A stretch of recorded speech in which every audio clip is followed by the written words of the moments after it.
news, the city of Chico late today denied Safe Space Chico's appeal to continue operating a homeless intake center at the former 7-Eleven store building on Main and First Avenue. And that is where we find Action News Now reporter Camille Acevedo. So Camille, City Manager Mark Sorensen shared with Action News Now the letter that he sent to Safe Space. So tell us what's inside of that letter.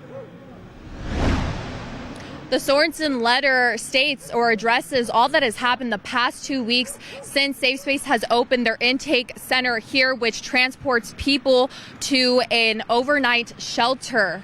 And soon after the center opened, the city of Chico delivered a notice to Safe Space that the center does not comply with the zoning ordinance for that area. In an appeal letter, Safe Space argued that under city code, the shelter did not have to comply because it falls under temporary use. Sorensen's letter details why a planned operation like Safe Space Winter Shelter does not meet the legal purpose of temporary use and exceed the 90-day maximum anyway. Sorensen also disputes Safe Space's claim that the intake center only operates from 5 p.m. to 8 p.m. each evening, pointing out that the participants are returned to the intake center in the morning to reclaim their belongings. After that, they loiter in the area, causing what Sorensen describes as a cascading adverse impacts to surrounding businesses, something one business owner confirmed with me today.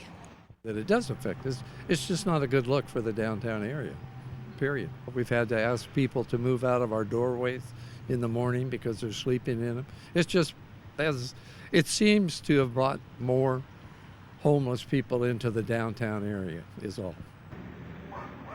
Safe Space also filed what's called Planning Director's zoning verification clearance form. That form was declined today, and I reached out to Safe Space regarding that denied appeal, as well as what they think about Sorensen's letter overall. They tell me no comment, and at this time, I'm just waiting to see what will happen, since before we got notice of this letter from Mark Sorensen, Safe Space did say that they were going to keep operating this intake center here.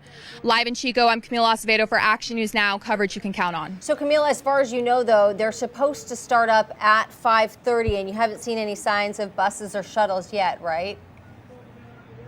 No, I have not actually. I haven't seen anybody from Safe Space setting up or anything at this time. Okay, thanks, Camille. We'll check back in a little bit. And to read the appeal denial letter and letters to the city from Safe Space, just look for this story on our Action News Now homepage.